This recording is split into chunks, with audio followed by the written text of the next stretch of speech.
I was originally going to upload another video about Fortnite, but after scrolling through Reels and seeing the videos like this in my feed, your new skill-based matchmaking is absolutely unplayable. Rather than listen to the average casual gamer, you'd rather listen to the sweat.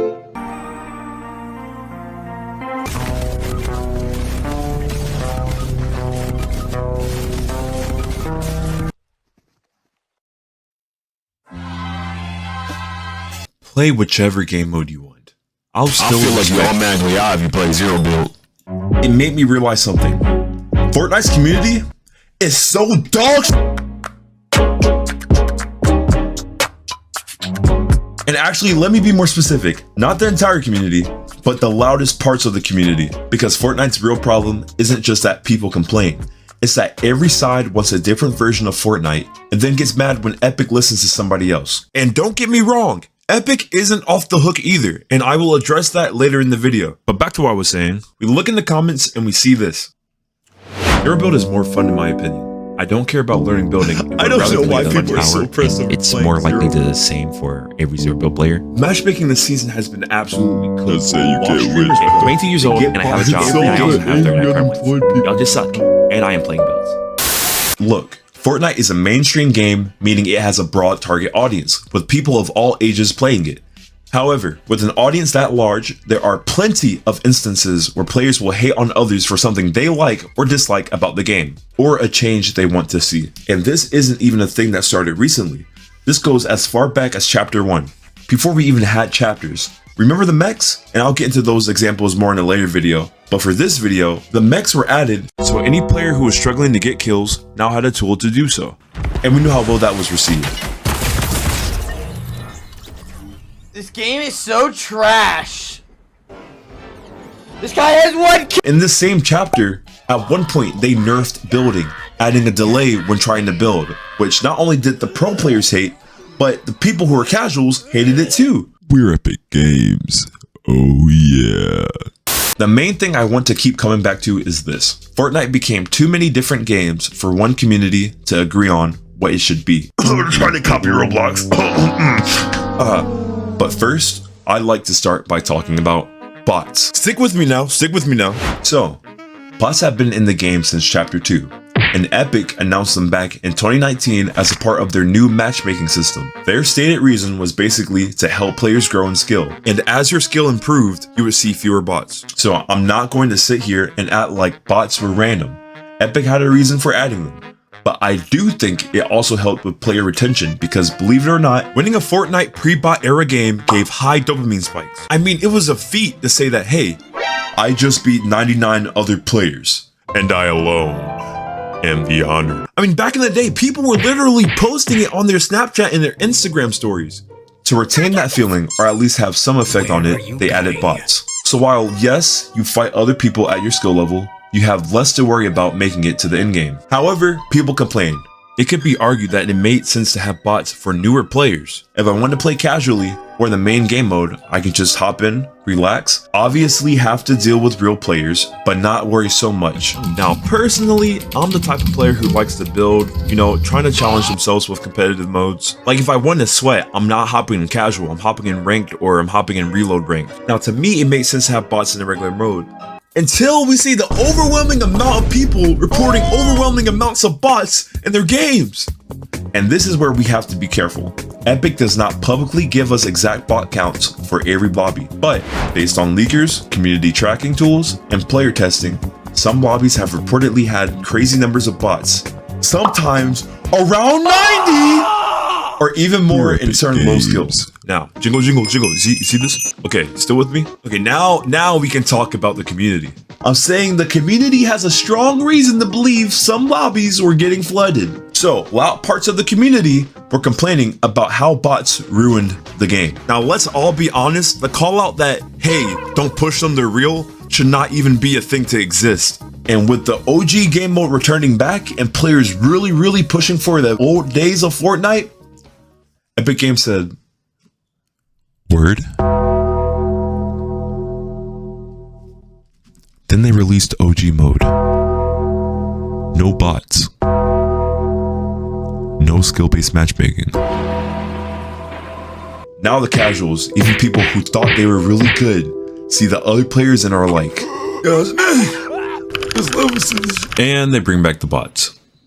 The community is happy! Yippee! Bro, this community cannot be serious! I mean, eventually they added in the expert game mode, but with so few people playing it, they removed it. It's crazy. And I'm not saying that every single person switched sides. That would be unfair, but this is a cycle. One loud group complains.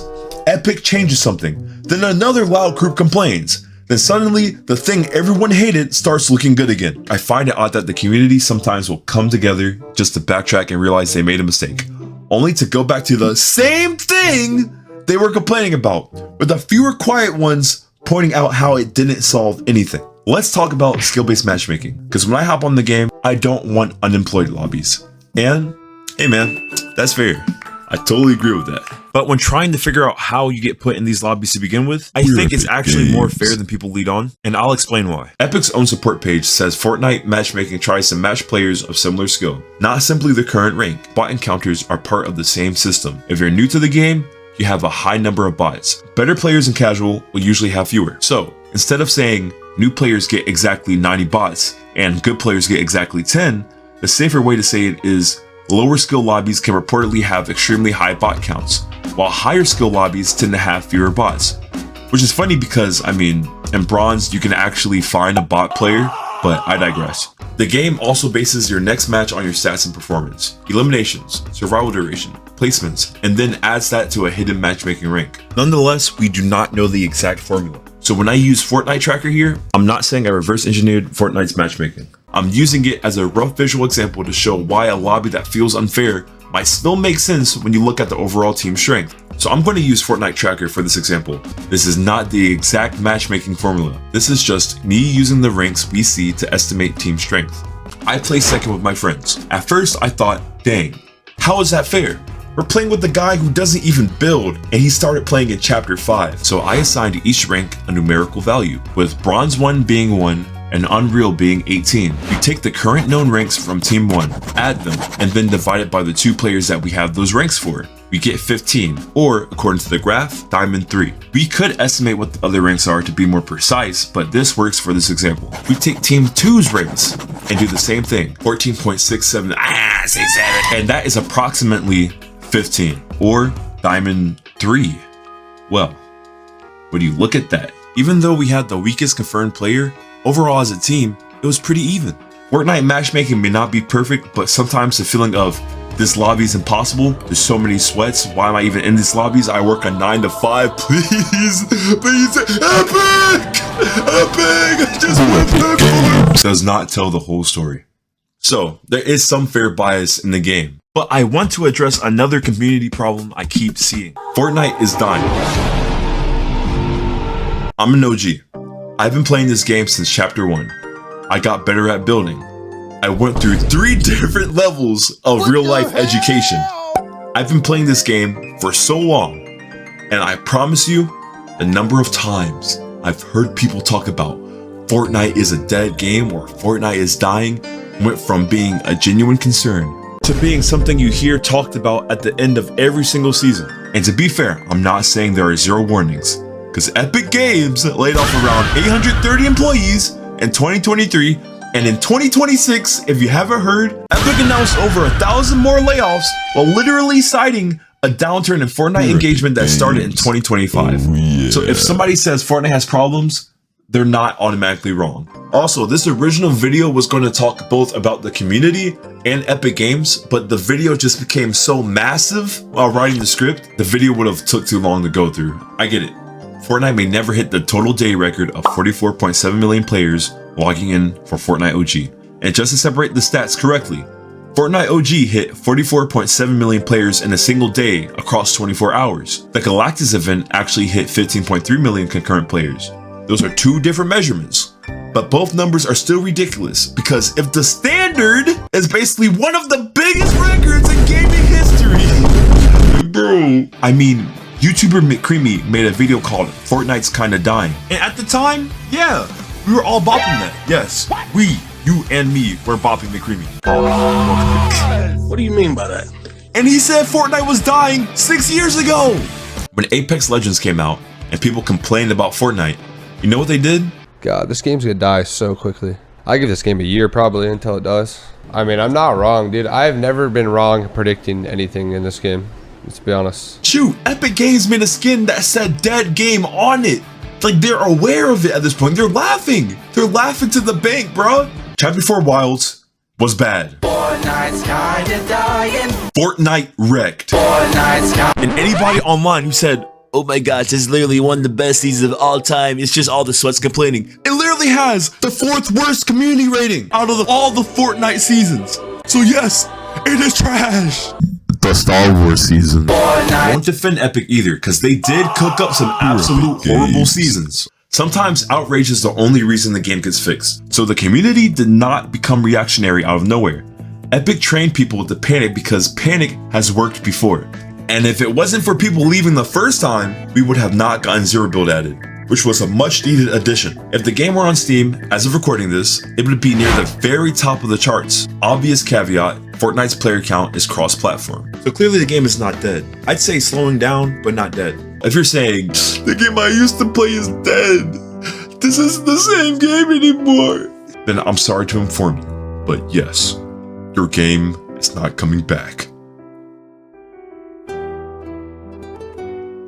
And that might be the real reason this conversation never ends. Some people are not actually arguing about player count. They're grieving the version of Fortnite they grew up with. Think of it this way. Realistically, do you think a good player back in Chapter 1, whose best build trick was the Tfue Classic in 90s, would get a single kill in a 1v1 against the average ranked player now who can box fight and piece control? I mean, Stable Ronaldo, a Chapter 2 FNCS winner, couldn't get a single kill out of 100 rounds when facing that season's current FNCS champion, Peterbot. Now, with that in perspective, take the average player who quit in Chapter 1, who misses the OG days when it had its first peak, and try to put them into the new season. You see the issue. It's ridiculous. Bruce Hub states it better. The skill gap in Fortnite is so massive that a casual player doesn't even stand a chance against an average competitive player. But it doesn't stop there. Competitive players struggle to even touch players with earnings, earners get outclassed by pros, and even pros can barely damage the best players in the world in a 1v1. So if that's the reason you think your game is gone, then yes, it is. Because with everything, people begin to adapt and change. And these same systems before begin to evolve with it. Fortnite isn't dead.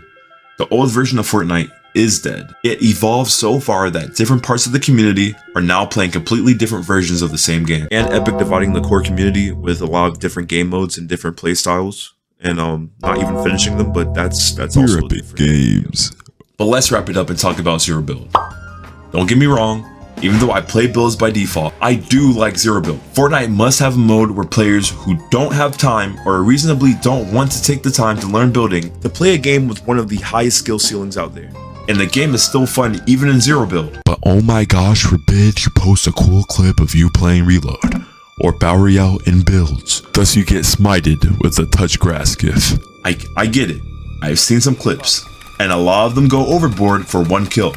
And for a casual player, the slight glimpse of a good player makes you question how many hours they have put into this game, or if they ever had the loving touch of a woman. It can be something as simple as a Mongrel Classic, where you edit a wall open and edit a ramp open, which even worse, with the new simple edit, stuff like that can literally be done with 2 button presses. Or like the people used to complain about like 90s, like, oh, he built a 5-star hotel. If you literally sat down, took even less than a minute. Here's a tutorial. Here's how to do 90s. Put a ramp, you put a wall, you put a wall, you put a ramp, you put a wall, you put a wall, you put a ramp.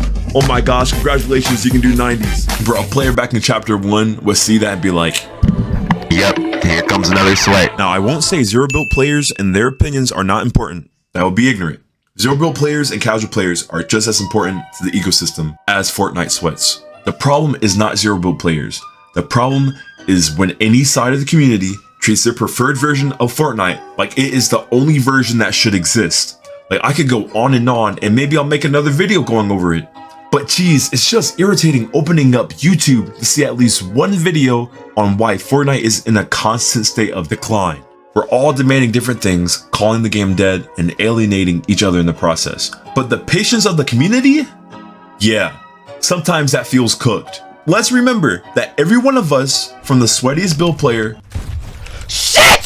to the most casual zero build player, I just found out something. If you follow the circles on where you're supposed to hit, breaks faster. is here for the same reason, to play Fortnite. And we need to stop fighting over how other people choose to enjoy it, especially when the real problem is one that every single person who's outside of the community already sees. Disney having stake in Epic and Epic buying Psyonix and Mediatonic and partnering with Lego, and also for Unreal Engine 6 they're going to try to combine all the games into one to have their own metaverse experience because they're trying to go into the metaverse. Has been a plan. Yeah, this game is cooked. We're Epic Games. We could keep going, but for now, listen. The community can only move forward when they realize that one side is not ruining the game. It's just that the game got so big that not even Epic themselves can properly define what Fortnite is. Because the more I look into this, the more I realize something. The community might be loud, divided, and impossible to please. But Epic keeps giving every single reason to be mad. And that might be the real Fortnite problem. But we'll talk about that next time. Until then, like and subscribe, and I'll see you in the next one. Peace. Subscribe.